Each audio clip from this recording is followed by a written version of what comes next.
सैयदना इमाम हुसैन शहीद करबला, इमाम आली मकाम सिब्ते रसूल रज़ी अल्लाह तआला अन्हु व अर्ज़ाहु अन्ना, जब मदीने तैयबा में थे और आपको यजीद ने बैत के लिए इसरार किया, और जानते हैं मदीने का गवर्नर वलीद बिन उक़बा इमाम हुसैन को अपने घर में बुलाया और रात के वक्त कहा कि आप यजीद की बैत कर लें, सब ठीक हो जाएगा। आपने एक तारीखी जुमला फरमाया था, आज वो सब मुसलमानों को याद होनी चाहिए। इमाम हुसैन ने ये नहीं कहा मैं हुसैन रसूलुल्लाह का नवासा यजीद की बैत करूंगा फासिक व फाजिर की, ये नहीं कहा आपने। तवज्जो चाहता हूं, आपने ये नहीं फरमाया, बल्कि ये फरमाया मुझ जैसा उस जैसे की बैत कैसे कर सकता है। ये क़यामत तक आने वालों के लिए मैसेज है, हुसैन जैसा कभी भी यजीद जैसे की बैत नहीं कर सकता, और ना ही वैसों की ताकत को वो मान सकता है। और अल्हम्दुलिल्लाह हमारी माओं ने बचपन से हमें हुसैन को ही सुनाया है, यजीद को नहीं। इसलिए आज अगर किसी तख्त पर यजीद बैठा हो तो हमें डर नहीं लगता इस बात का कि वो गर्दन उड़ा देगा, हमें इस बात का खौफ नहीं लगता कि फांसी पर चढ़ा देगा। हमें इस बात का यकीन है कि अगर हमारे टुकड़े भी हो जाएंगे तो इंशाअल्लाह हमारी रूह करबला जरूर पहुंचेंगी। इमाम हुसैन के साथ क़यामत के दिन उठाए जाएंगे, हक बात करते हुए अगर दुनिया से जाएं। अजीज़ान गिरामी वक़ार, मैं तारीख की चंद झलकियां आपके सामने रखूंगा। मुझे हुक्म भी हुआ है, बहुत जल्दी वक्त खत्म हो जाएगा, समेटना है। मैं चंद मिसालें आपके सामने रखता हूं। ताकत किसे कहते हैं, क़ुव्वत किसे कहते हैं। जिम में जाकर बॉडी बनाने वाला ताकतवर है, काजू बादाम खाने वाला ताकतवर है, मुक्के मारने वाला ताकतवर है। कौन है ताकतवर? ताकत किसे कहते हैं? मेरे अजीजों, असल ताकत तो ये है कि तुम इस्तेमाल अपने हाथ पैर कुछ भी ना करो, लेकिन खलबली दूसरों में मची रहे। ये असल ताकत है, ये रब ताला की तरफ से दी हुई होती है इनाम में। वरना आप सोच सकते हैं कि हुसैन आजम के साथ जो लोग आए थे वो कुल काफिला कितना था। अलग अलग रिवायतें, इमाम हुसैन के साथ 135 लोग थे, बाज रिवायात में है 96 थे, 96 लोग थे, बाज रिवायत में 82 थे। शहीद होने वालों की तादाद 72 है। लेकिन इस बात पर अक्सर उलमा मुहद्दिसीन का ख्याल है कि 82 लोग थे, 82 लोग थे। 82 के मुकाबिल में कितने लोगों को आना चाहिए रास्ता रोकने के लिए? अगर किसी आम आदमी से भी पूछे तो डबल कर दो, ट्रिपल कर दो, 4 गुना ज्यादा कर दो। नहीं, 82 को रोकने के लिए पहले 1000 लोग आए, फिर वो 1000 के बाद 4000 प्लस आए, 5000 लोग सिर्फ 82 लोगों को रोकने के लिए आए रास्ता। फिर ये लोग 4 दिन तक रास्ता रोकते ही रहे, 5000 लोग मिलकर। 10वीं मुहर्रम होने से पहले पहले फिर तकरीबन 16000 लोग आए, यानी तकरीबन पूरे टोटल मिलाकर 22000 के करीब, 21000 समथिंग कुछ। 22000 की फौज क्या माने रखती है? किसको रोकने के लिए? 82 लोगों को। इसी से समझ में आता है असल ताकत किसे कहते हैं। ताकत इसी को कहते हैं कि उधर 3 दिन के भूखे और प्यासे हैं, उनके खीमों में साजो सामान भी नहीं, जंग के असबाब भी नहीं, और वो जंग की नीयत से भी नहीं गए। उसके बावजूद 22000 के सीनों में जो खलबली मची है, दुनिया इसी को समझ नहीं पा रही है। अगर दुनिया ये समझती है क्वांटिटी का नाम ताकत है तो हम उसको रद्द करते नहीं, क्वालिटी का नाम ताकत है। ईमान ये असल ताकत है। और एक तारीखी बात मैं आपके सामने रखता हूं। इमाम हुसैन का रास्ता रोकने के लिए सबसे पहले यजीद की फौज से जो शख्स आया था उसको हुर बिन यजीद कहते हैं। हुर बिन यजीद अर्रियाई 1000 का लश्कर लेकर के ये इमाम हुसैन का रास्ता रोकने आए। 2 दिन तक इधर उधर घुमाते रहा, और जब जब नमाजें होती रही, इमाम हुसैन मुसल्ला इमामत पर हैं और ये यजीदी इक्तिदा भी कर रहे हैं। हर जमात इमाम हुसैन के पीछे हो रही है। लेकिन मैं आपको बताता हूं 10वीं मुहर्रम से पहले इमाम हुसैन ने खुतबा दिया और यजीदियों से कहा, क्या तुम मेरी हैसियत को नहीं जानते? मैं फातिमा जहरा का बेटा हूं, हैदर कर्रार का नूर नजर हूं, रसूलुल्लाह का नवासा हूं। मेरी निस्बतें क्या तुम्हें नहीं मालूम? तुम मेरे खून से अपने हाथों को न रंगो। मैं तुम्हारे पास ऑप्शन रखता हूं, मैं इस रास्ते से अपने वापस मदीने की तरफ जाता हूं या किसी साहिल की तरफ या दिमश्क जाऊंगा। जंग करना नहीं चाहता तुमसे। ये 3 ऑप्शन जब इमाम हुसैन ने रखा तो यजीदियों ने एक को भी कबूल नहीं किया। वो जंग करना ही चाहते थे, इमाम हुसैन के खून के साथ खेलना ही चाहते थे। लेकिन जो हुर बिन यजीद है, तवज्जो चाहता हूं, जो खुद इमाम हुसैन का रास्ता रोकने के लिए आया, उसके दिल में ये बात आई और उसने आकर के 10वीं मुहर्रम को यजीदियों से कहा, मियां मान लो हुसैन की बात, 3 में से कोई एक बात मान लो, हम जंग नहीं करना चाहते, वो रसूलुल्लाह के बेटे ही तो हैं।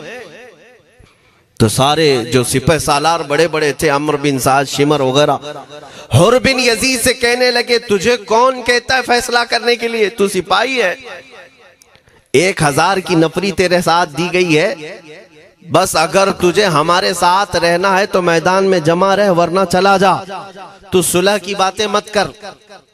हुर बिन यजीद उसी दिन 10वीं मुहर्रम को उन यजीदियों से कहता, अच्छा अगर तुम मेरे इस बात को नहीं मानते तो तुम्हारी सिपह सालारी तुम्हें मुबारक, मैं हुसैन के खीमे में जा रहा हूं। जो यजीद की तरफ से आया था वो किधर चला गया? मौला हुसैन के खीमे में। कब? सिर्फ 10वीं मुहर्रम, एक रिवायत में 9वीं मुहर्रम को, एक दिन पहले इमाम हुसैन के खीमे में आया, दस्तबोसी की, माफी मांगी और इमाम हुसैन ने कहा, अब तुम जा सकते हो अपने घर। हुर बिन यजीद ने कहा, मैं उस वक्त तक अब आपका साथ नहीं छोड़ूंगा जब तक मेरे जिस्म में आखिरी सांस बाकी रहे, मैं आपके साथ रहूंगा। अब इमाम हुसैन की वफादारी में आने वाला कौन था? इसलिए मैं आपको एक चीज दे जाता हूं मेरे अजीजों, अल्लाह अज़्ज़ व जल की कुदरत के फैसले हैं, वो जब चाहता है कहीं से भी किसी को हिदायत अता फरमाता है। वो बातिल कुव्वतों के मौजूद पलने वाला बच्चा भी कभी रब तबारक व तआला हिदायत देता है, उसे आलिम बनाता है, और कभी काबे की छांव में पलने वाले को मौला अबू जहल भी बनाता है, गुमराह कर देता है। हुर बिन यजीद मौला हुसैन के पास आ गए। जो बात मुझे कहनी है उसके लिए मुझे इतना वाकया बयान करना पड़ा है। मैं असल पॉइंट की तरफ आता हूं, क्यों मैं ये बयान कर रहा हूं। जब 10वीं मुहर्रम को जंग शुरू हुई, अम्र बिन साद ने तीर चलाया, तो जानते हैं खीमा हुसैन की तरफ से सबसे पहले मैदान में उतरने वाला यही हुर बिन यजीद ही, यही उतरे अपने घोड़े पर सवार होकर उन्हीं यजीदियों से लड़ने के लिए जिनकी फौज में ये आए थे, उनके मुकाबले में लड़ने के लिए गए। और जब लड़ने की इब्तिदा हुई, सुबह से दोपहर के करीब तक वो लड़ते रहे, जवाल तक। अब जो बात कहना है तवज्जो से सुनो।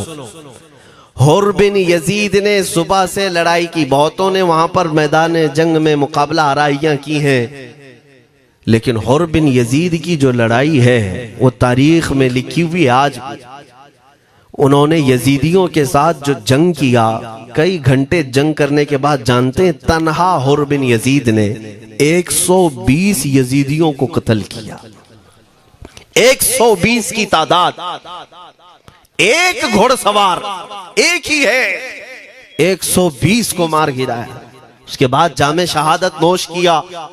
मैं तारीख पढ़ रहा था, वहीं पर हमने किताब को रोक दी। बहुत सारे लोग करबला के वाकयात में इमाम हुसैन के खानदान के बच्चों के शहादत तो बयान करते हैं, उनके जिस्म कट गए, उनके ऊपर घोड़े दौड़ाए गए, लेकिन तुम ये नहीं जानते कि हुसैनी शहजादों ने बातिल कुव्वतों के कैसे छक्के छुड़ाए थे। एक एक जवान ने मुकाबिल में आने वालों को उनकी औकात कैसे याद दिलाई थी। अब सुनो, हुर बिन यजीद 120 को मार गिरा सकते हैं, वो भी एक दिन पहले खीमा हुसैन में आने वाला, एक दिन पहले खीमा हुसैन में आने वाला। बात समझ में आ रही है? अभी जो एक दिन पहले खीमा हुसैन में आ जाए उसकी ताकत का हाल ये है, जो पैदाइशी हुसैनी हो उसकी ताकत का हाल क्या हो। मेरे अजीजों, ताकत किसे कहते ये समझो। यह और बात है कि लोगों को अपनी ही औकात मालूम नहीं, अपनी हैसियत मालूम नहीं है। होता क्या है मैं आपको बताऊं। अल्लामा अब्दुल मुस्तफा आजमी साहब ने एक बड़ी प्यारी बात लिखी है। वो गुजरात के हालात बहुत अच्छी तरह से जानते थे। आपने एक बहुत अच्छी बात लिखी जो हमारे तमाम चीजों से या आज के जमाने में ये चीज मैच होती है। एक ताजिर तिजारत करने के लिए निकला, उसके पास कुछ कीमती हीरे थे, कीमती हीरे थे, और वो हीरों की तिजारत करता था। और एक चोर उसके पीछे पड़ गया, और वो चोर रोजाना वो चोरी करने के चक्कर में रहता था कि जब रात को ये ताजिर सोए तो मैं ये हीरे निकाल लूंगा। लेकिन 2-3 दिन जब जब वो ताजिर सोता था वो पूरे हीरे चेक करता था, कहीं नहीं मिलते थे। थक गया चोर। 3 दिन के बाद उस ताजिर को उसने पूछा, चोर ने कहा कि तुम हीरे रखते कहाँ हो? दिन भर तो तुम्हारे पास होते, रात में कहाँ जाते?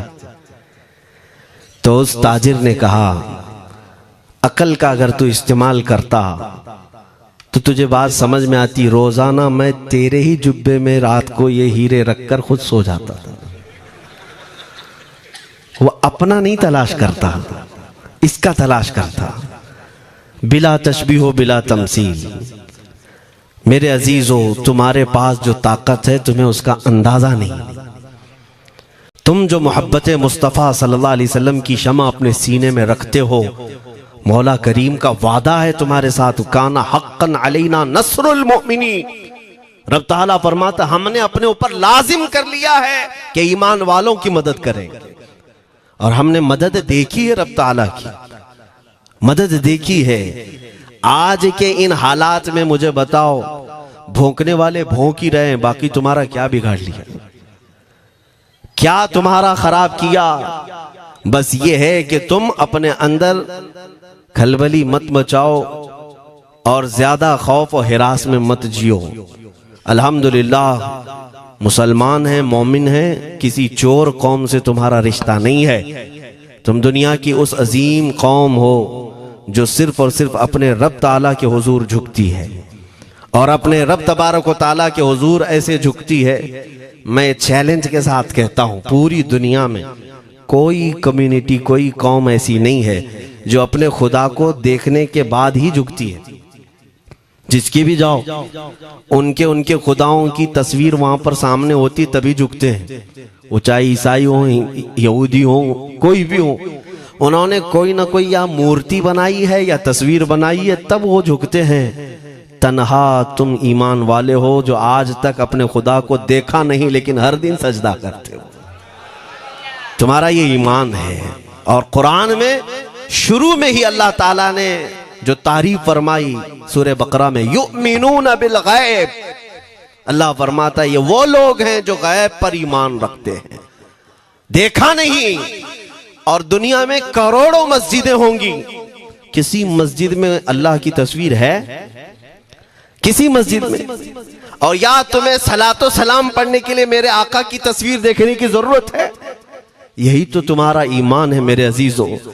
मेरे आका को हमने दिल में बसा रखा है, और जब हुजूर पाक की याद आई, बगैर तस्वीर देखे हम खड़े हो जाते हैं। और उनकी मोहब्बत वैसी होती है, हमें किसी तस्वीर और मूरत को देखने की जरूरत भी नहीं होती।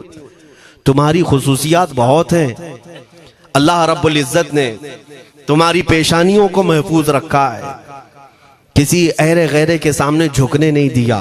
पेशानी मुकद्दस है तुम्हारी। हाँ, ये तो नहीं है कि तुम किसी दरख्त पर भी चले जाओ, पत्थर पर भी चले जाओ, चूहे पर भी झुक जाओ, सांप पर भी झुक जाओ, नहीं है। एक सहाबी हैं, ईमान लाने के बाद वो कहते हैं, या रसूल अल्लाह सल्लल्लाहु अलैहि वसल्लम, दो वाकयात ऐसे हैं जो ज़माने जहालत में हम करते थे। एक वाकया याद करता हूं तो रोना आता है और एक वाकया याद करता हूं तो हंसी आती है। हुजूर ने फरमाया वो दोनों क्या है बताओ। उन्होंने कहा पहला वाकया तो ये है जिसको याद करके रोता हूं कि जवानी में जब हमारे घर बेटी पैदा होती थी तो हम उसका गर्दन मरोड़ कर दफन कर देते थे। आज मुझे वो बात याद आती है तो रोना आता है कि हमने ऐसे कई बच्चियों को दफन कर दिया। अरब वाले दामाद बनाना नहीं चाहते थे और बेटियों को पहले ही मार देते थे। ये वो सहाबी कहते हैं अब याद आती है बात तो रोना आता है। मेरे आका सल्लल्लाहु अलैहि वसल्लम ने फरमाया फिर हंसी किस बात पर आती है। कहते हैं जमाने जहालत में हमारे खुदा जो होते जिनकी हम इबादत करते थे तो जब सफर में जाना होता था तो आटा गूंद करके खुदा बना लेते थे, क्योंकि सफर में जाना है और हर जगह उनको साथ में रखना था खुदा को। वो साहब ही कहते हैं सफर के खुदा और होते थे, हवा का अलग, पानी का अलग, मिट्टी का अलग, सब लेकर के चलते थे। फिर हुजूर ने फरमाया हंसी किस बात पर आती है। वो कहते हैं बीच रास्ते में अगर खाना खत्म हुआ तो कभी खुदा का हाथ तोड़ के खाते थे, कभी पैर तोड़ के खाते थे। अरे मेरे अजीजों 1400 साल बाद आज जब आप हंस रहे हैं उस सहाबी को तो इस बात पर हंसी आती होगी। मैं ये बात सिर्फ इसलिए अर्ज कर रहा हूं कि शुक्र मनाओ अल्लाह रब्बुल इज्जत का कि तुम्हें रब तबारक व तआला ने उस कौम में पैदा किया है जिसका माथा सिर्फ वहदहू ला शरीक की बारगाह में झुकती है। तुम ईमान वाले हो। और मैंने आयत यही तिलावत की खुतबे में, वला तहीनु वला तहज़नु व अंतुमुल अअलौना इन कुंतुम मुमिनीन। घबराओ मत, परेशान मत हो, तुम सबसे ज्यादा सरबुलंद रहोगे अगर तुम ईमान वाले हो। ये कुरान की आयत है। ईमान किसे कहते हैं? ईमान किसे कहते हैं? यानी अल्लाह ने फरमाया अगर तुम ईमान वाले हो तो सबसे ज्यादा कामयाब हो। अब हम पूछते हैं रसूल पाक से ईमान किसे कहते हैं? मेरे आका की जुबान से सुनो, ला युमिनु अहदुकुम हत्ता अकूना अहब्बा इलैहि मिन वालिदिही व वलदिही वन्नासी अजमईन।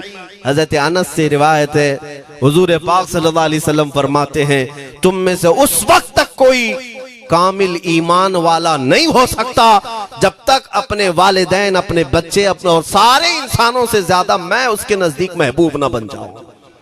हुजूर से कामिल मोहब्बत जब तक ना करोगे तब तक ईमान भी कामिल नहीं है।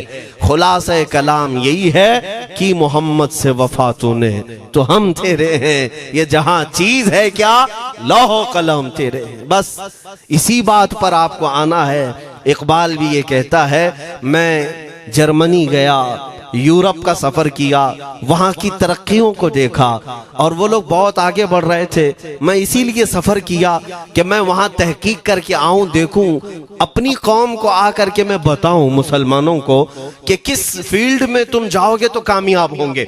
साइंस में, फिजिक्स में, ज्योग्राफी में, केमिस्ट्री में, मैथ्स में, कौन सी फील्ड में तुम जाओगे तो ज्यादा माहिर होगे। कई साल इकबाल ने वहां की खाक छानी, तहकीकात किया और वापस जब आया अपनी कौम की तरफ, अल्लामा इकबाल कहते हैं मैं सारी दुनिया वहां की यूरोप की छान करके आया, यही देखने गया था कि मेरी कौम किस मैदान में उतरे तो कामयाब होगी। तो लोगों ने पूछा क्या वो तुम्हें राज मिल गया? वो कहते हाँ मुझे राज मिल गया। लोगों ने पूछा किस मैदान में उतरे? तो इकबाल कहता है मैं तो राज को पहुंचा, अपनी कौम को बताता हूं तुम्हारी तरक्की का राज सिर्फ इतना ही है कि मोहम्मद से वफा तूने, कि मोहम्मद से वफा तूने तो हम तेरे हैं। ये जहां चीज है क्या लौह कलम तेरे हैं। सारी कामयाबी का असल राज मेरे आका से बेइंतहा मोहब्बत है। मैं दीनी शख्सियात की बात अपनी जगह पर, जो जिसको आप दुनियावी उलूम कहते हैं, लाओ मैथ्स का कोई बहुत बड़ा माहिर रियाजीदान या कोई साइंटिस्ट आपको ऐसा लगता हो, लाओ मेरे आला हज़रत इमाम अहमद रजा फाजिल बरेलवी के सामने। जानते हैं आप उस आला हजरत फाजिल बरेलवी ने 55 उलूम पर अपनी तहकीकात लिख दी हैं। बाकी जानते कितने थे वो अल्लाह ही बेहतर जाने। एक बात मैं आपको बता रहा हूं, मैथ्स में, मैथमेटिक्स में उनके पास ऐसी ऐसी इजादात थी। एक किताब आला हजरत ने लिखी है ज्योमेट्री पर, आज के बच्चे जो कॉलेज पढ़ते हैं वो जानते होंगे। ज्योमेट्री की भी कई उसमें अक़साम लिखी गई हैं, और आला हजरत ने एक किताब लिखी है कश्फुल इल्ला अन सिमतिल क़िबला, क़िबला पहचानने का इल्म। तुम तो आज वो कंपास लेकर के पहचानते हो ना, अब तो मोबाइल में आ गया, मोबाइल को घुमाओ, इधर दिखा रहा उधर, उधर दिखा रहा उधर क़िबला। मेरे अजीजों, इस्लाम मशीनों से नहीं चलता है। इसका सेल चला गया तो क्या तुम्हारा इस्लाम चला जाएगा? इसकी बैटरी चली गई तो क्या तुम्हारा दीन चला जाएगा? नहीं, इस्लाम मुकम्मल कवायद और ज़वाबित के साथ है। सारी मशीनें खत्म भी हो जाएं, इस्लाम ने तुम्हें कायदे बनाकर दिखाए हैं, प्रैक्टिकल। ये क़िबला पहचानने का इल्म होता है।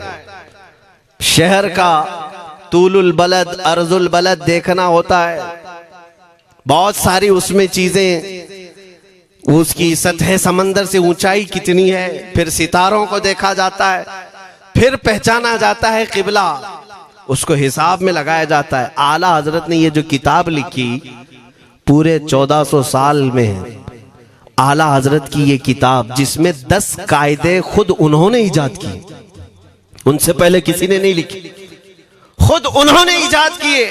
और उसके बाद आला हजरत ने चैलेंज के साथ कहा कि मैंने, फकीर ने ये 10 कायदे इजाद किए हैं, इस पर कोई अमल करके क़िबला पहचानना चाहे तो उस पर अमल करके खड़ा हो जाए। अगर हिजाबात हटा दिए जाएं तो काबा उसकी नाक के सामने होगा। आला हजरत ने लिखा है काबा ऐन उसकी नाक के सामने होगा। परफेक्ट कायदे उन्होंने लिखे। ये कायदे कहां से आए? हिसाब, मैथमेटिक्स।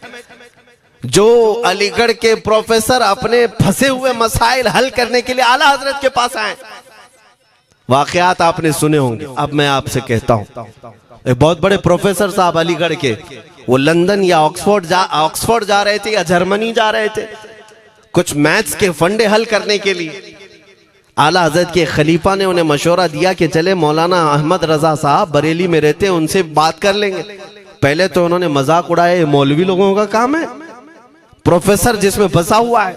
उन्होंने कहा लंदन और जर्मनी जाने में जितना खर्चा आता है उससे कम ही बरेली को लगता है, एक बार ट्राई कर लीजिए।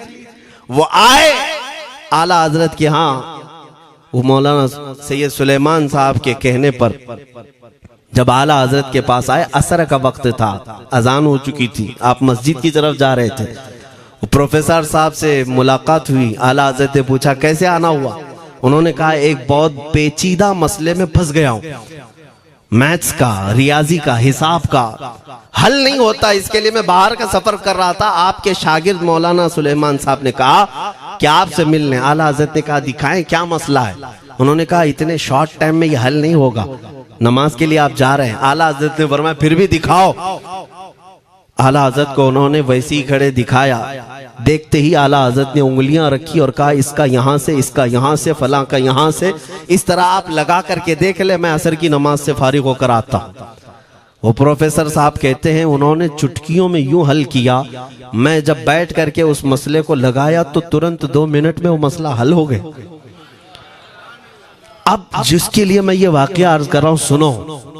वो हैरत में आंखें फटी फटी रह गई उस प्रोफेसर साहब की।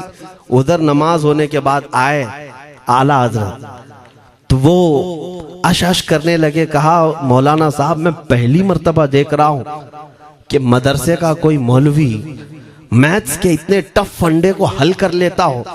मौलाना ये तो बताएं ये रियाजी और ये मैथ्स के मसले आपने किससे सीखे? कौन है आपको? किस कॉलेज में, किस यूनिवर्सिटी से आपने सनद हासिल की है? यही मुझे कहना है मेरे अजीज। अब आला हजरत का जवाब सुनो। कहते हैं जनाब मैंने अपने वालिद से सिर्फ प्लस माइनस और मल्टीपल के मसले सीखे, जमा, नफी और ज़रब हमारे वालिद साहब ने बस इतना ही सिखाया। और उस वक्त बचपन में मुझे मंतिक, फलसफा, ये सब किताबें पढ़ने का शौक था। मैं हिसाब के, ज्योमेट्री के ये किताबें लेकर बैठा। मेरे वालिद आए, देखा, पूछा अहमद रजा क्या पढ़ रहे हो? मैंने दिखाया ये मंतिक है, फलसफा है या हिसाब की किताबें हैं। मेरे वालिद ने वो किताबें अपने हाथ में ले ली और कहा, जा रसूलुल्लाह की हदीसें पढ़, सदक़े में सारे इल्म दे दिए जाएंगे। आला हज़रत फरमाते हैं, उसके बाद मैंने अपनी जिंदगी मेरे मुस्तफ़ा के कदमों में लगा दी। ये जो आप देख रहे हैं ये मेरे मुस्तफ़ा के कदमों से छन कर मुझे मिला है। बस बात समझ जाओ, ताकत इसी को कहते हैं। नबी पाक सल्लल्लाहु ताला अलैहि वसल्लम से बेइंतहा मोहब्बत करने वाला वो दुनिया के किसी मैदान में भी तन्हा नहीं होता, तन्हा नहीं होता। अजीजा ने गिरामी वक़ार, मैं इस बात की तरफ आपको ले जाता हूँ। एक सहाबी हजरत सलमा बिन अकवा रदियल्लाहु ताला, इनको राजिलु रसूलिल्लाह कहा जाता है। हुजूर सल्लल्लाहु अलैहि वसल्लम के ऐसे सिपाही जितने गज़वात में गए, जितनी जंगों में गए, कभी घोड़े पर नहीं बैठे, पैदल। और वह ऐसा पैदल चलते थे कि कोई घोड़ा भी उनके साथ नहीं पकड़ पाता उनको जब वो भागते थे। घोड़ा भी अपनी तेज रफ्तारी के बावजूद उन्हें नहीं पकड़ पाता। उनको वो लक़ब मिला था राजिलु रसूलिल्लाह, चल करके सफर करने वाला रसूलुल्लाह का सिपाही। एक बार ऐसा हुआ, एक बनु कार्रा का शख्स जिसका नाम अब्दुर्रहमान है, ये मुनाफिक था, खबीस था। इसने तकरीबन 400 लोगों को जमा किया, अपने हम मिजाज लोगों को, और मदीने पर रात के वक्त एक बगीचे पर हमला किया, पूरे बगीचे को आग लगा दिया। और उसके बाद फिर जो खजूरें थी वहां से सब लूट लिया, लूट करके अपने घोड़ों पर रख लिया और निकल पड़ा। उस वक्त सिवाय हजरत सलमा बिन अकवा के कोई नहीं था। उधर 400 लोग लूट मार कर रहे हैं और खजूरें जमा कर रहे हैं, और ये तन्हा साहबी। इस साहबी का हाल ये है, घोड़ा भी नहीं होता था कभी नहीं। अब इनको जलाल आया कि मेरे मुस्तफ़ा के शहर की एक खजूर भी मैं बाहर जाने नहीं दूंगा जो चोरी करके जा रहा है। उसके बाद आपने पीछा करना शुरू किया। और हकीकत देखें, आप जब हदीस पढ़ेंगे, आला हजरत ने अल मलफूज में भी इसको नकल फरमाया। जब तक मैं ये हदीस पढ़ रहा था, इतनी हंसी भी आती है और उनकी इस बहादुरी पर दिल खिल जाता है और सीना चौड़ा होता है कि वो अकेले किस बात पर भाग रहे थे। उनके पीछे 400 लोगों के पीछे भाग रहे हैं। अच्छा, कोई ये कहे कि नादान आदमी है, 400 लोगों को नहीं देख रहा, अकेला भाग रहा है। हो सकता है इनको कोई कह दिया हो, लेकिन मुझे हैरत उन 400 पर हो रही है जो एक से डर के भाग भी रहे थे। वो भी भाग रहे हैं, एक दौड़ा रहा है और 400 भाग रहे हैं। वह अब्दुर्रहमान कार्रा का रहने वाला कारी भागा जा रहा है और सबसे कह रहा है, सलमा बिन अकवा से अपनी अपनी जान बचा लो। इसीलिए मैं कहता हूं ये बुज़दिल कौमें हैं, मेरे मुस्तफ़ा के गुलामों का मुकाबला करने की सकत नहीं रखती, जिसके सीने में इश्क़ मुस्तफ़ा हो। 400 भागते रहे और ये भगाते रहे बहुत दूर तक। जब हज़रत सलमा बिन अकवा भागते थे तो घोड़े भी पीछे पड़ जाते, और आप जैसे जैसे कोई घोड़सवार आता उसकी टांग पकड़कर खींचते और उसकी गर्दन पर पैर रखते, फिर आगे निकल पड़ते थे। न जाने कितनों को उन्होंने तन्हा अपने हाथों से गिराया, कोई मुकाबला करने को तैयार नहीं। गिराते भी हैं और उनकी गिरी हुई खजूरें जमा भी करते हैं कि मुझे मदीने वापस ले जाना है। उस सहाबी को मैं पढ़ता हूं, अजीजा ने गिरामी खजूरें जमा करते रहे और उन्हें भगाते रहे। आखिर में वो 10-10 की टुकड़ियों में बदल गए। वो अब्दुर्रहमान कार्रा का रहने वाला कहने लगा, एक साथ मत भागो, ये अकेले सबको भगा रहा है, 10 इधर जाओ, 10 उधर जाओ, 10 उधर जाओ। जालिमों, पलट कर मेरे मुस्तफ़ा के गुलाम का मुकाबला करके देखते हैं, लेकिन किसी से नहीं हुआ। वो पहाड़ की चोटियों में चले गए। हज़रत सलमा बिन अकवा पहाड़ पे भी चढ़ने लग गए। तो अब्दुर्रहमान कार्रा वो कहता है वहीं से चीख करके, सलमा बिन अकवा तुमको क्या चाहिए, क्यों पीछा कर रहे हो? कहा, मैं शहर रसूल की एक खजूर भी जब तक तुम्हारे पास होगी पीछा करता रहूंगा। उसने वहीं से अपने सारे साथियों को पुकार कर कहा, सारे लोग खजूरें फेंक दो, अपनी जान बचा लो। सबों ने खजूरें दे दी।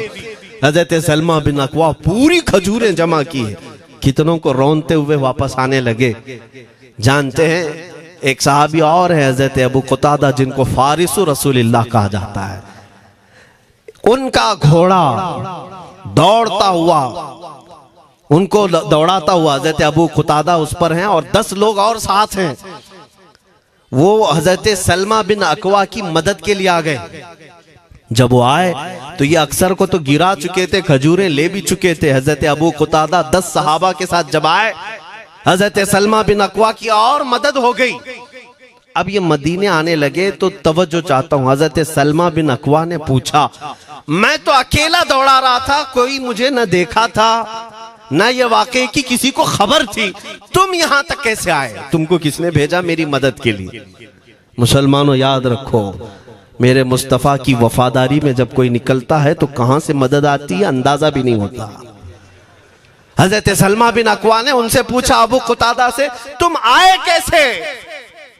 हजरत अबू कुतादा ने जो जवाब दिया वो और ताज्जुब का था। कहा, हमने नहीं देखा, हमको मालूम भी नहीं तुम किसके साथ गए हो, हमें ये वाकया भी नहीं मालूम, लेकिन हम अपने खीमे में बैठे थे, हमारा ये घोड़ा दौड़ता हुआ है, ये घोड़ा दौड़ता हुआ आया और दोनों पैर बार बार उठा करके हिनहिनाने लगा। मेरा घोड़ा ऐसा कभी करता नहीं, वो जिहाद में जाने वाला घोड़ा है, फरमाबरदार है। अबू कुतादा ने उसको सहलाया लेकिन फिर भी वो खामोश नहीं हुआ। हजरत अबू कुतादा कहते, मैं पहचान लिया, वो अपनी पीठ पर मुझे सवार करना चाहता है। मैं इसकी पीठ पर बैठ गया। मेरे साथी भी ताज्जुब में थे, इतनी वक्त गुजर जाने के बाद घोड़े को न भूख लगी है न प्यास लगी है, ये कहां ले जा रहा है? अबू कुतादा कहते, ये घोड़ा है जो तुझ तक हम सबको ले आया है। हजरत सलमा बिन अकवा ने कहा, हाँ मुझे याद है, जब मैं उन 400 को दौड़ा रहा था तो तुम्हारा घोड़ा मुझे देख रहा था। पता ये चला दुनिया का हर जानवर भी मेरे मुस्तफा का वफादार है। अगर तुम नबी पाक सल्लल्लाहु अलैहि वसल्लम की इज्जत व हुर्मत के लिए उठते हो तो चूंटियां अपने सुराख में तुम्हारे लिए दुआ में मशगूल हो जाती हैं, मछलियां पानी में तुम्हारे लिए दुआएं करती हैं। अजीज़ान गिरामी वक़ार, आज मैं अपने जुमलों को समेटते हुए ये बात कहता हूँ, धोराजी की सरजमीन मैंने कभी सुना नहीं या कभी आपसे मुलाकात नहीं की, लेकिन इतना बड़ा मजमा हमें जो सुनने के लिए बैठा है, लोग मुसाफे के लिए आए, फूल हार पेश किए, टूट पड़ते हैं मुलाकातों के लिए। मैं अक्सर जलसों में भी और अपने प्रोग्रामों में ये कहता हूँ, मुझे जो आप इज्जत की निगाह से देखते हैं या मिलना चाहते हैं या देखना चाहते हैं या सुनना चाहते हैं, तो वो इसलिए नहीं है कि किसी बाप का, बड़े बाप का बेटा है या किसी सियासी पार्टी का नेता है। आपकी जो मोहब्बत है वो सिर्फ इसलिए है, ये नाज ये अंदाज हमारे नहीं होते, झोली में अगर टुकड़े तुम्हारे नहीं होते, या रसूल अल्लाह जब तक के मदीने से इशारे नहीं होते, रोशन मेरी किस्मत के सितारे नहीं होते। जो कुछ भी इज्जत मिली है हमें आज, वो किसी और सलाहियत की वजह से नहीं। साफ मैं बता देता हूं, मैं मुकर्रिर आदमी नहीं, मैं खतीब आदमी नहीं, मैं वो शोलाबार मुकर्रिर नहीं हूं कि जिनकी तकरीरों से लोग बहुत ज्यादा नफा उठाते हो। मैं तो तालिब इल्म आदमी हूं। मेरे आका सल्लल्लाहु ताला अलैहि वसल्लम के लिए इतनी वफा करना जानता हूं कि मैंने यह अहद कर लिया है, मेरे जिस्म में जब तक खून बाकी रहेगा, एक भी सालिम कुत्ता मेरे आका की तरफ उंगली भी उठाए, हम अपनी गर्दन भी निछावर करने को तैयार रहेंगे। मेरे आका सल्लल्लाहु ताला अलैहि वसल्लम के लिए कुर्बानी का जज्बा है, इसलिए मेरे आका ने ये इज्जत अता की है। फिर मुझे ये कहने का हक भी है, जब तक बिके न थे तो कोई पूछता न था, या रसूल अल्लाह तुमने खरीद कर हमें अनमोल कर दिया।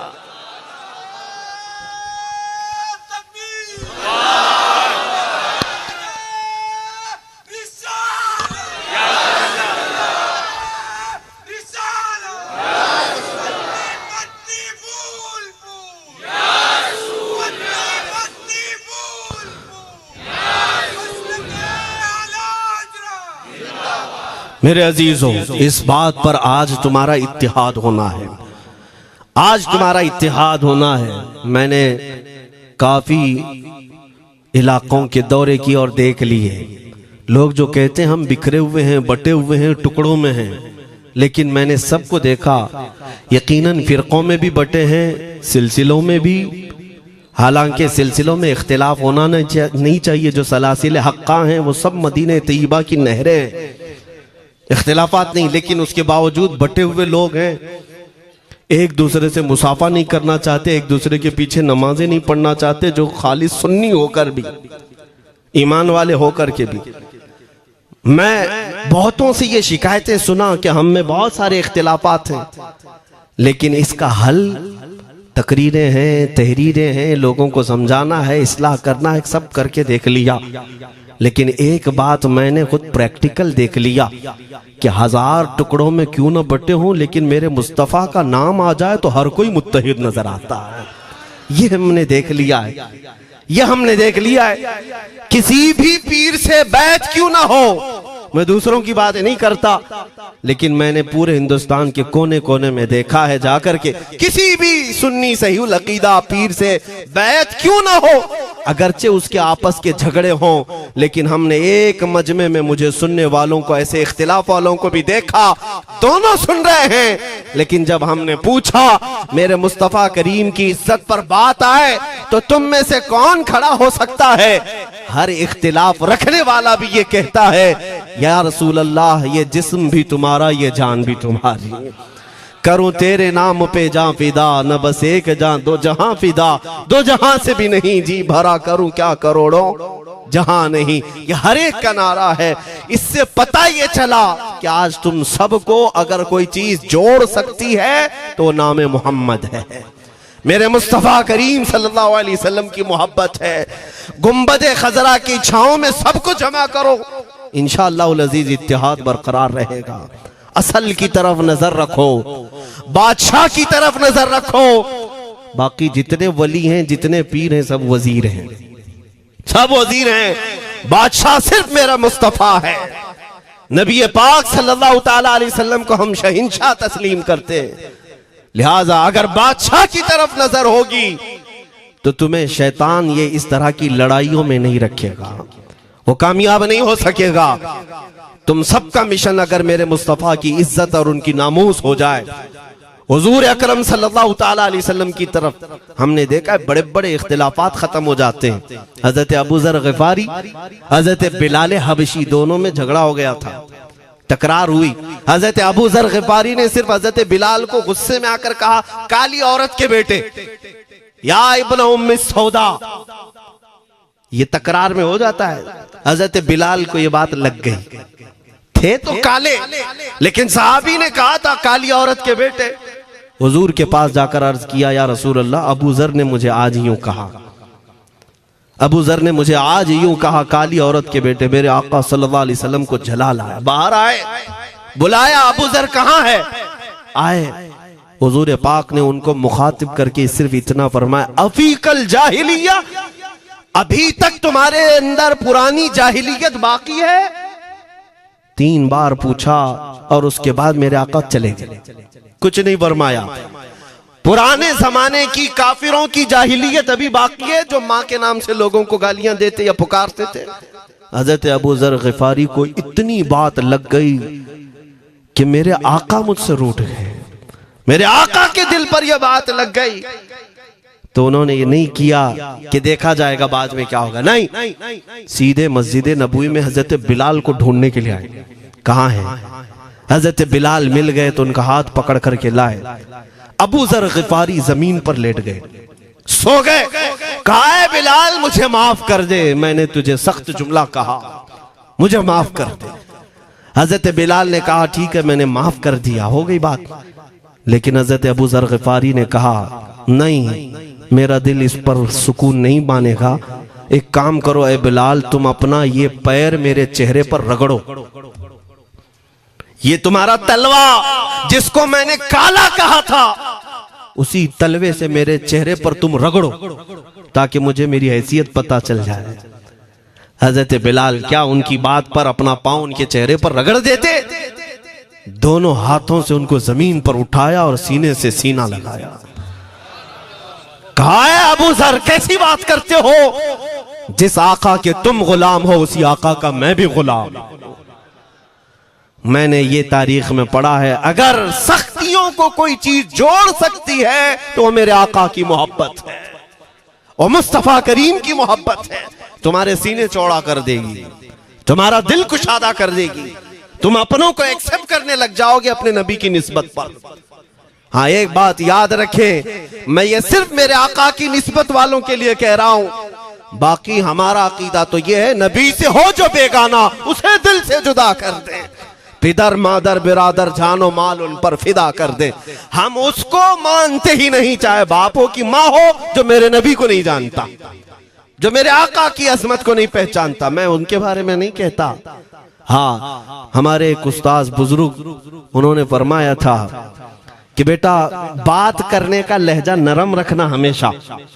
बहुत सारे लोग हमारी तकरीरों को अभी अभी जो सुनते हैं वो कहते हैं बहुत कड़क बोलते हैं, सख्त बोलते हैं। मेरे अजीजों, पिछले 15 साल से करते हैं हम तकरीरें, अखलाकियात पर, तसव्वुफ पर बहुत सारे नरम अंदाज में गुफ्तगू करने के हम आदी थे। वो सब नहीं देखते, लेकिन जहां हम थोड़ा सा चीखते हैं या गरज के साथ बोलते हैं, वो बहुत जल्दी किसी को लगती है और कहते हैं आप बहुत कड़क लहजे में कहते हो। 90% हमने नरम लहजे में बात किया है, लोगों को अखलाकियात सिखाया है। चोरी, जिना, डकैती, सूद, शराब, इन सब की मजम्मत पर बयानात हमने रिकॉर्ड किए। वो सब नजर नहीं आता, लेकिन सख्त जुमले बहुत जल्दी नजर आते हैं। लेकिन ये मैं क्यों करता हूं वो भी आपको बता दूं। हमारे एक बुजुर्ग उस्ताद ने फरमाया, कहा कि बेटा नरम गुफ्तगू करने की आदत रखना, इसलिए कि मेरे आका सल्लल्लाहु अलैहि वसल्लम की सुन्नत है नरमी से कलाम करना। लेकिन एक बात याद रखना, जिंदगी भर नरमी से बात करो, लेकिन मुस्तफा करीम सल्लल्लाहु अलैहि वसल्लम की एहानत या दुश्मनी किसी में देखो तो फिर न तुम्हारी जुबान मीठी होनी चाहिए, न दिल नरम होना चाहिए, न दिमाग ठंडा होना चाहिए। हाँ, ये ईमान का तकाजा है। हम जो सख्त बात करते हैं, लोगों को ऐसा लगता है कि इतना कड़क नहीं बोलना चाहिए। तुम्हें पता भी नहीं हज़रत उमर फारूक कितना बोलते थे। हाँ, उमैर बिन वहब एक शख्स था जो हुजूर के कत्ल का इरादा करके आया था मक्का से। सफवान नाम का एक और शख्स, उमैर नाम के 2 लोग हतीम काबा में बैठकर मीटिंग करके आए, क्योंकि सफवान का बाप जंग बदर में मारा गया था, उमैर का बेटा जंग में कैदी होकर हुजूर के पास कैद था। दोनों का प्रॉब्लम सेम था। दोनों लोग हतीम काबा में बैठ करके फैसला करते हैं। सफवान ने कहा मैं तुझे बहुत पैसे दूंगा, एक तलवार को जहर में बुझा कर जाओ मदीने और मोहम्मद का कत्ल करके आओ सल्लल्लाहु अलैहि वसल्लम। उमैर बिन वहब तलवार छुपा करके मदीने आया, लेकिन जिस वक्त वो आया, हजरत उमर फारूक चंद सहाबा के साथ मस्जिद नबवी के बाहर खड़े थे। देखते ही उसकी गर्दन में जो है ये गमछा डाला, रुमाल, और कहा खुजू हादल कल, पकड़ो इस कुत्ते को। ये हजरत उमर की जुबान से निकलेंगे, कहते हैं पकड़ो इस कुत्ते को। यही वो है जो बद्र के अंदर, मैदान बद्र में मक्का वालों को भड़का रहा था जंग पर हुजूर के खिलाफ। यहाँ मदीने में आया है, पकड़ो इसको। हजरत उमर बाहर ही सब कर देते, लेकिन कहा कि मैं हुजूर से पूछ के आता हूँ इसका करना क्या है। मेरे आका के पास गए, कहा या रसूल अल्लाह, वो शैतान कुरैश आया है, कुरैश का शैतान आया है उमैर बिन वहब, और मुझे लगता है वो बुरी नीयत से आया है। हजरत उमर पहले ही भांप रहे हैं, मुझे लगता है वो बुरी नीयत से आया है, क्या करना है आप हुक्म फरमाए। मेरे आका ने फरमाया उमर उसको अंदर ले आओ। उमैर बिन वहब को वैसी गर्दन में वो गमछा डाल के घुमा के अंदर ले आए मस्जिद नबवी में। हुजूर ने पूछा, हजरत उमर से कहा छोड़ दो उसको। जब अंदर आया तो पूछा हुजूर ने, क्यों आए उमैर? अब वो झूठ बोलने लगा, कहा मेरा बेटा आपके पास कैदी है, खैर खैरियत पूछने के लिए आए और क्या है। मेरे आका ने फरमाया सच सच बताओ क्यों आए हो। उसने फिर कहा मैं अपने बेटे की खैरियत मालूम करने आया हूं, और क्यों आया हूं। हुजूर ने फरमाया खैरियत मालूम करने आए तो तलवार लेके क्यों आए हो। उसने तलवार दिखाने के लिए फेंक दिया, कहा इस तलवार का क्या होना है। तलवार तो हमारे पास बद्र में भी थी, लेकिन पता आप ही के साथ थी। बड़ी बड़ी बातें करने लगा। मेरे आका को जलाल आया और कहा उमैर वो बात क्यों नहीं बोलते जो तुम सफवान के साथ काबा के हतीम में बैठकर करके आए हो। मदीने में बैठा रसूल खाने काबा में होने वाली गुफ्तगू को सुन रहा है। दूर और नजदीक के सुनने वाले वो काने लाले करामत पे लाखों सलाम। ये हदीस मौजूद है, सही हदीस है। इसी हदीस के तर्जुमानी करते हुए हम तो ये अकीदा रख ही सकते हैं ना, हम यहाँ से पुकारें वो वहां से सुने, मुस्तफा की समाअत पे। हाँ, ये अकीदा बरेली वाले का जो है वो अपने पेट का अकीदा नहीं, ये सहाबा का अकीदा है। मेरे अजीजों, जब मेरे आका ने फरमाया वो बात बताओ जो हतीम काबा में करके आए हो, अब थर थर थर कांपने लग गया। इससे इस रसूल से क्या छुपाएं जो हतीम काबा में तन्हाई में होने वाली मीटिंग को भी जानता हो। कहा अब मैं क्या बताऊं जब आपको सब मालूम है। अब मैं जो कहना चाहता हूं वो ये है, अशहदु अन्नका मुहम्मदन रसूलुल्लाह, मैं गवाही देता हूं कि आप मोहम्मद अल्लाह के रसूल हैं सल्लल्लाहु अलैहि वसल्लम। ईमान ले आए। अब सुनिए मेरे अजीजों, ईमान लाने के बाद हुजूर पाक सल्लल्लाहु अलैहि वसल्लम ने तलकीन फरमाई कि अब इस्लाम पर कायम रहो, ईमान पर बरकरार रहो। कत्ल करने के लिए आया, मेरे मुस्तफ़ा का गुलाम बन गए। अब उसके बाद हजरत उमर क्या कहते हैं, हजरत उमर जो गमछा गले में डाल के अंदर लाए थे, अब गले में हाथ डालकर बाहर ले जाते हैं। और बाहर जो साथी खड़े थे उन सबको मुखातिब करके कहते हैं, लोगों सुनो। हजरत उमर के अल्फाज सुने, कहते हैं थोड़ी देर पहले ये जो शख्स तुम देख रहे हो, मुझे खिंजीर इससे अच्छा लगता था। अल्लाह, ये लफ्ज भी है, वल्लाही इन्नी लअहब्बु खिंजीरन मिन हाज़ा। कहते हैं कि इससे बेहतर मैं खिंजीर को समझता था, क्योंकि ये दुश्मन रसूल था। लेकिन अब सुनो ऐ लोगों, अब मेरे सगे बेटे से ज्यादा मुझको ये अजीज है, इसलिए कि मेरे आका का गुलाम। यही ईमान है, यही ईमान है। अजीजान गिरामी, खुलासा कलाम मेरी बात का यही है, मोहम्मद की मोहब्बत दीन हक की शर्त अव्वल है। इसी में हो अगर खामी तो सब कुछ नामुकम्मल है। इकबाल ने क्या खूब कहा था, अगर पहचानना हो तो मेरे अजीजों पहचानो, तुम मेरे आका सल्लल्लाहु अलैहि वसल्लम के कदमों तक अगर पहुंच गए तो यही दीन है। बमुस्तफ़ा बरसा खैश के दी हमाउस, गर्ब उन रसीदी तमाम बुल हबीस। अपने आप को हुजूर तक पहुंचा दो, इसी का नाम दीन है। और अगर वहां तक नहीं पहुंच सके, जिंदगी पूरी अबू लहब की तरह है। हो ना ये फूल तो बुलबुल का तरन्नुम भी ना हो, चमने दहर में कलियों का तबस्सुम भी ना हो ना ये साकी तो मैं भी ना हो, खुम भी ना हो, बस में तौहीद दुनिया में ना हो, तुम भी ना हो। या रसूल अल्लाह, खीमा अफलाक का इस्तादा उसी नाम से है, नबज़ हस्ती तपश आमादा उसी नाम से है। दश्त में दामने कोहसार में मैदान में है, बहर में मौज की आगोश में तूफान में है, चीन के शहर मराकश के बयाबान में है, और पोशीदा हर मुसलमान के ईमान में है। वो मेरे आका की जात ही है, हर जगह है, और उसी की तरफ हमें सबको मुतवज्जे होने की आज जरूरत है। ताकत किसका नाम है, मैंने शुरू इसी बात से किया था, इसी पर खत्म करता हूं। ताकत और कुव्वत सिर्फ बॉडी बनाने को नहीं कहते, ताकत और कुव्वत सिर्फ और सिर्फ काजू बादाम खाने को नहीं कहते। ताकत और कुव्वत उसके अंदर है जो देखने को अगरचे कमजोर लगता हो, लेकिन दुश्मनों के सीने उसकी याद से ही आज भी खलबली मच जाती हो। हमने देखा है 100 साल पहले की बात, आला हज़रत इमाम अहले सुन्नत फाजिल बरेलवी इमाम अहमद रजा खां, नाम तो हर बच्चा जानता है आज, और अपनों से ज्यादा गैर भी जानते हैं और थरथराते भी हैं। लेकिन क्या कभी तुमने आला हजरत की सीरत में यह पढ़ा कि उनका जिस्म कैसा था? उनका जिस्म कैसा था? बहुत लहीम शहीम, चौड़े सीने वाले, बड़े बाल वाले, ऊंचे चेहरे वाले? नहीं मेरे अजीजों, तारीख में आप पढ़ोगे आला हजरत कसरत से लिखने की वजह से, कसरत से इबादत की वजह से, जिस्मानी एतबार से बड़े दुबले पतले थे, बड़े दुबले पतले थे। लोग देखने वालों ने यह कहा है, जिस्मानी साख्त ऐसी नहीं थी कि कोई पहलवान नजर आता हो, दुबले पतले थे, नहीफ थे, देखने में कमजोर लगते थे।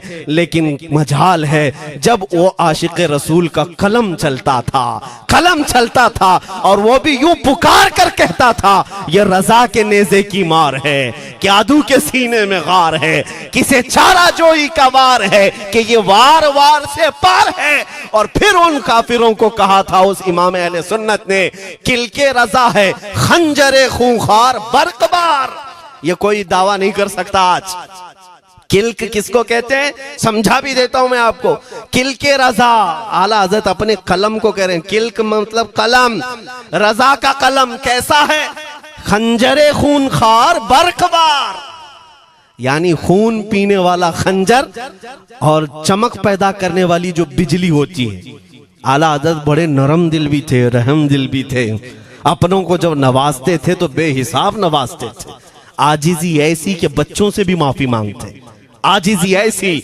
और अपने पीर खाने पर जाने की बात आए तो चप्पलें कितनी दूर छोड़ जाए। गुरूर और घमंड की बात नहीं, लेकिन जब मेरे मुस्तफा के दुश्मनों से मुकाबले की बात आती तो यूं कहते, तुम क्या समझते हो किल के रजा है खंजरे खूंखार बरकबार, आदा से कह दो खैर मनाए न शर करे। ये बात ईमान के तकाजे की है। मैं आज हर आलिम से मिंबर पर बैठे हुए और हर मोमिन से यही कहना चाहता हूं, जो मेरे मुस्तफा की इज्जत की बात आए सर चढ़कर बोलना सीख जाओ। मेरे आका ने फरमाया है, जालिम और जाबिर बादशाह के सामने हक बात का ऐलान करना सबसे अफजल जिहाद है। और ये तो कर ही सकते हो। उन पाखंडियों को लफ्ज़े जिहाद से भी डर लगता है और लफ्ज़े जिहाद पर ही बड़ा प्रोपेगेंडा करते हैं। मुझे इस बात का कोई खौफ नहीं। हाँ, लोग ये कहते हैं मौलाना जिहाद के लफ्ज पर थोड़ा साइड होकर के बात कर लेते हैं। तुम बुज़दिल क्यों बने जा रहे हो? लफ्ज़े जिहाद एक पाकीज़ा लफ्ज है, मुकद्दस लफ्ज है। इस लफ्ज को अगर निकाल दिया तो मेरे आका की आधी सीरत खत्म हो जाएगी। कैसे बताओगे नबी पाक की सीरत? बदर को क्या कहोगे? तकरार हुई थी। खंदक, ओहद, तबूक, खैबर, ताइफ, ये सब को क्या कहोगे? तकरार हुई थी। जिहाद लफ्ज है, सेल्फ डिफेंस का नाम है। इतना हक तो हर एक को है मेरे अजीजों। लेकिन ये तो आज मैं ये बात भी नहीं कर रहा हूं तुमको तलवार उठाओ, बंदूक उठाओ, गोली मारो, बंदूक से लो, ये सब बातें तो हम करते भी नहीं, हमें जरूरत भी नहीं। लेकिन हमें पता है हमारे अल्फाज ही काफी हैं। मेरे आका सल्लल्लाहु ताला अलैहि वसल्लम की मोहब्बत जिसके सीने में हो, मेरे आका ने जब ये फरमाया है कि हक बात का ऐलान करना सबसे अफजल जिहाद है, तो इस पर तो हर कोई आज अमल कर सकता है। हक बात कहो, मिंबरों से कहो, और ट्रस्टियों से भी कहता हूं उलमा को कहने की आजादी भी दो कि वो बुज़दिल न बनाए। खौफ न रख रजा जरा, तू तो है अब्दे मुस्तफा। एक बात समझ करके चले, हम मुल्क के खिलाफ, कानून के खिलाफ नहीं बोलना चाहते। मुल्क हमारा भी है, देश हमारा भी है, और यहाँ के कवानीन जिस पर हम अमल कर रहे हैं, खुशी से अमल कर रहे हैं। लेकिन इन जालिमों ने क्या बना दिया है, इनके नजदीक देश पूरा मोदी है। हाँ, इन साहब के बारे में मत बोलो, वो देश है। कल को अगर नहीं रहे तो देश चला जाएगा। मेरे अजीजों, किसी व्यक्ति, किसी शख्स की गलत पॉलिसियों पर तनकीद करने का नाम देश के खिलाफ बोलना नहीं है। हम अपने देश से मोहब्बत ऐसी करते हैं, ऐसी करते हैं। आज भी आजादी का दिन है ना, आजादी का दिन है। ये लगे हाथों ये बात कह करके गुजरता हूं। आज भी जा करके देखें, इंडिया गेट पर सबसे ज्यादा शहीदों के नाम जो लिखे गए हैं वो मुसलमानों के हैं। इनको क्या पता है 1857 से जो अंग्रेजों के खिलाफ लड़ रहे थे, ये लड़ रहे थे। आजादी का परचम सबसे पहले बुलंद करने वाला कोई संगी नहीं था, वो शहीद टीपू सुल्तान था। सबसे पहले तोपमैन हिंदुस्तान का, अंग्रेजों के खिलाफ आवाज बुलंद करने वाला। पूरे अंग्रेज उसके खिलाफ खड़े थे। इनको आज बोलने की तौफीक भी नहीं मिलती। और उसके अलावा वो उलमा की बात कहां चली गई आज?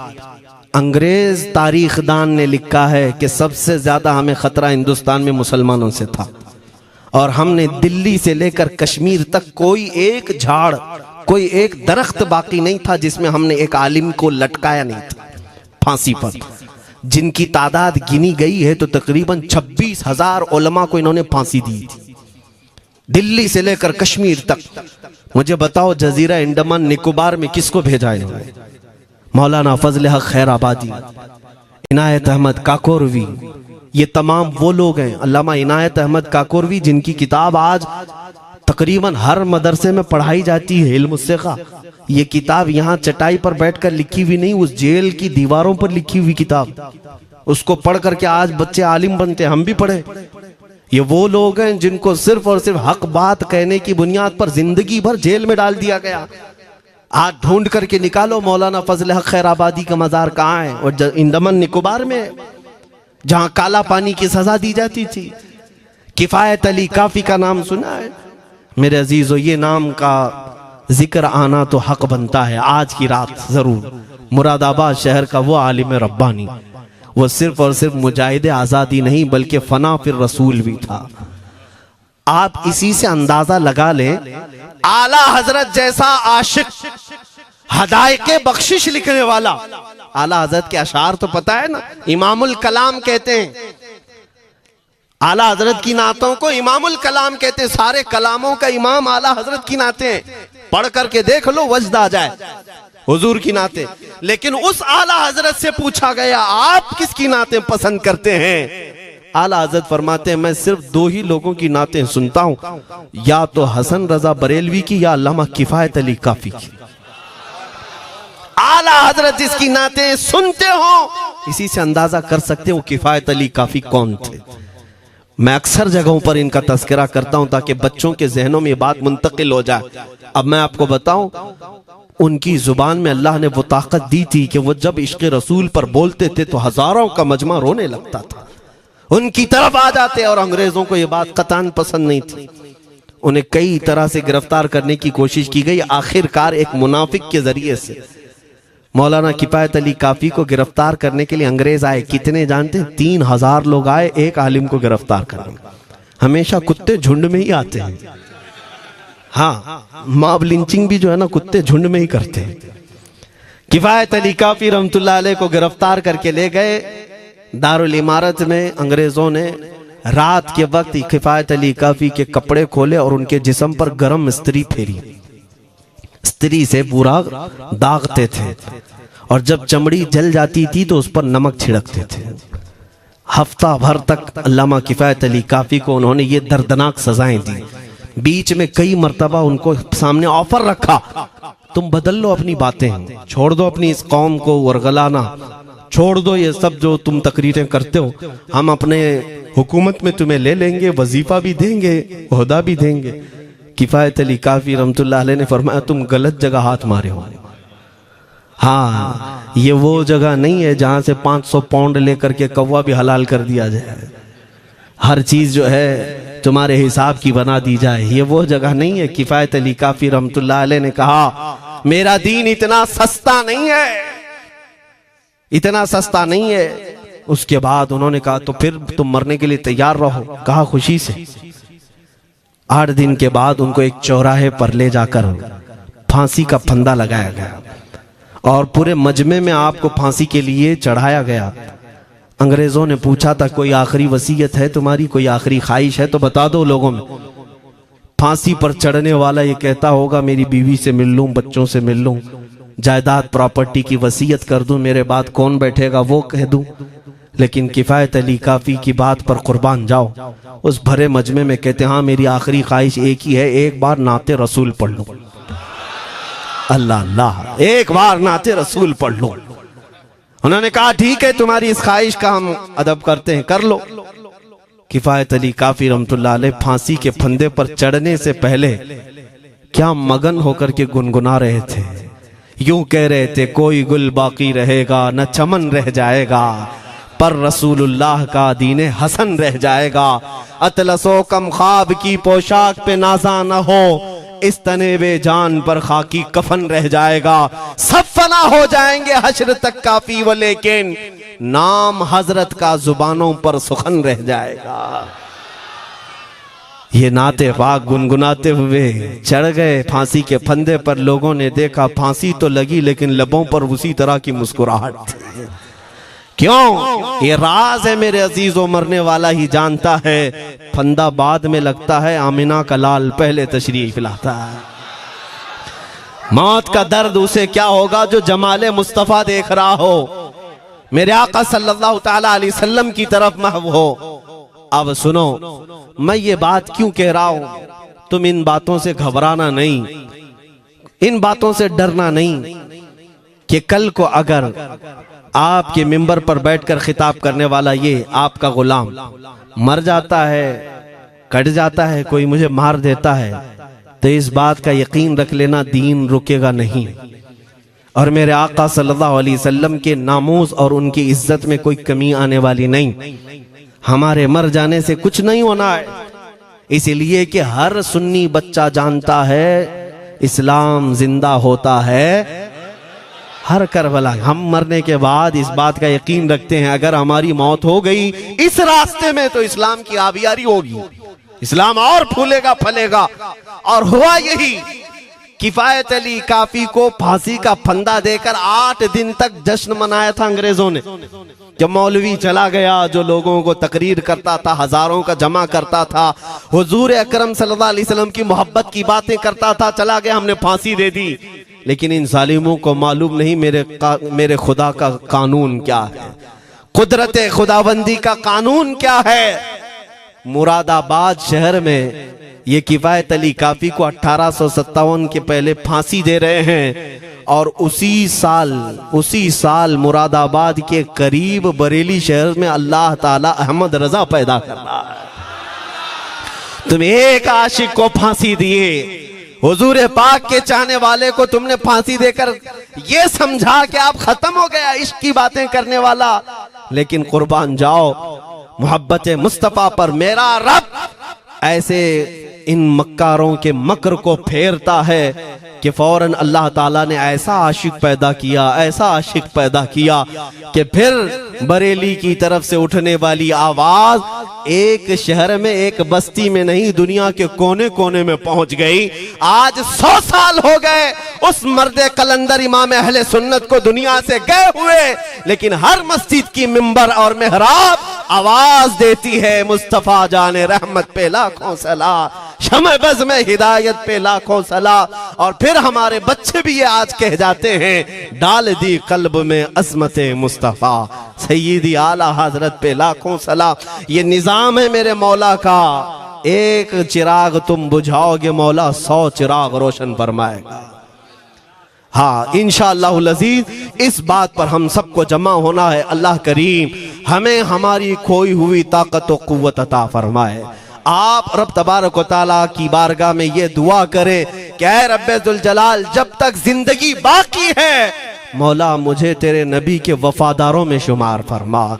इसलिए मैं जब भी हुजूर की बारगाह में अरीजा पेश करता हूँ तो ये जरूर कहता हूँ, आका बद हैं तो आपके, भले हैं तो आपके, टुकड़ों पे यही के पले हैं, रुख किधर करें, तुझसे जो मुंह छुपाएं तो करें किसके सामने। या रसूल अल्लाह, क्या किसी और से तवक्को नजर की है? हमारा मानना तो ये है, मैंने देखा भी है अपने बच्चों को, और हम कहते हैं मेरे आका की बारगाह में, आका गुनहगार तो हो गए लेकिन आपके गद्दार नहीं है, गद्दार नहीं है। जब तक गद्दार नहीं होंगे मेरे आका की तरफ से तुम्हारे लिए हमेशा इस्तकबालिया खुला रहेगा। आओ मेरे अजीजों, इस बात पर मैं गुफ्तगू को खत्म करता हूँ। आज के इस उर्स मुबारका में, और आज आजादी की ये रात है, हम बारगाह मुस्तफा में अरीजा पेश करते हैं, या रसूल अल्लाह, आपको इस वतन से बूए वफा आई थी, मेरे आका इस वतन की तरफ नजरे करम फरमा दे। क़यामत तक आने वाली हमारी नस्लों में मेरे आका सिर्फ आपके आशिक ही पैदा हो, कोई गद्दार ना पैदा हो। हमारी दुआ यही है मेरे आका, मैं मुजरिम हूँ आका, मुझे साथ ले लो कि रस्ते में हैं जा बजा थाने वाले, चमक तुझसे पाते हैं सब पाने वाले, मेरा दिल भी चमका दे चमकाने वाले। व आखिरु दावाना अनिल हम्दुलिल्लाहि रब्बिल आलमीन।